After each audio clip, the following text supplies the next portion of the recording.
Me now, I have Republican Senator James Lankford of Oklahoma, a founding member of the Senate DOGE caucus. He's also a member of the Senate Intelligence Committee. Senator, always a pleasure to have you. Is DOGE moving too fast? I mean, this has now gone beyond just cutting the fat. It's now dismantling entire agencies. Elon Musk saying, we are working fast. We will make mistakes. Do you worry about that, sir? Sure, there's always concern about making a mistake in the process, but what we've seen is just being flat-footed for years and years and years and not moving at all. And so we've had the challenge of just seeing government waste by the billions for years and saying someday we should do something about it. And now we're in the opposite, saying it's moving so fast, we're clearing waste so fast, maybe we're making some mistakes. There should be some oversight on this. But today I'm actually releasing my Federal Fumbles book. Interesting timing on this. I do this in an annual report. I've done it for the last 8 years. Yeah. So a lot of us have worked on these waste areas for a long time and said, we've got to be able to move. There are obvious areas of waste that we seem to just sit back and yawn and say, well, it's government, it's going to be wasteful. But at some point, we've got to say we're $35 trillion in debt. We've got to start dealing with some of these things. Yeah, you and I have been talking about your federal fumbles for years and years and years. What are the highlights of the ones you're releasing today as it pertains to DOGE? Yeah, we're trying to get through several issues. One is we're looking at some of the programs that are very familiar that a lot of people say, hey, we need to do this, like the SNAP program. Some people still call the food stamp program. That is $10 billion in what's called improper payments, literally individuals receiving those payments that are not eligible for those. In Medicare and Medicaid, we have $100 billion that have been identified that Medicare just considers improper, not sure about those payments. Those are areas to be able to start to be able to look at, be able to say, where are we sending money out that we shouldn't send out on this?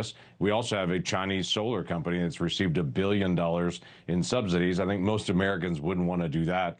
And we can just go on and on and on with different aspects of this. But we're trying to be able to dig in and say, where did we find areas that most Americans would say, that's not where I want my tax money to go. I want it to go to roads and schools and national defense.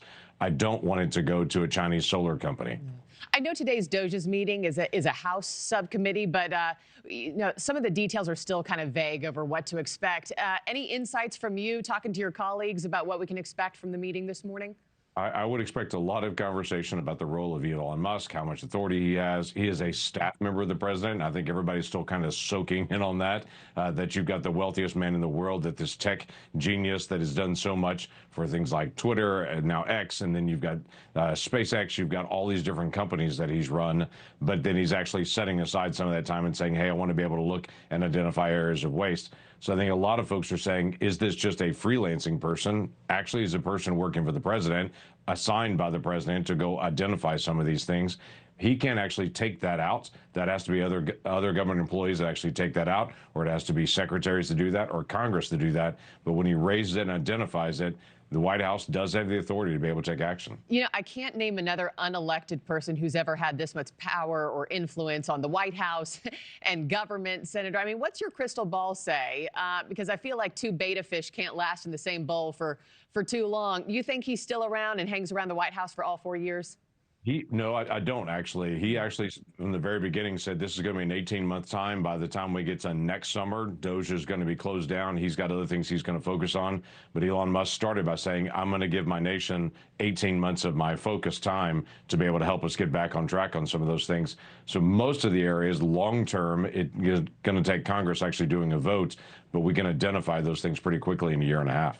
Thanks for watching, everybody. Go to joinnn.com to find NewsNation on your television provider. Also, don't forget to click that red subscribe button below to get more of NewsNation's fact-driven, unbiased coverage.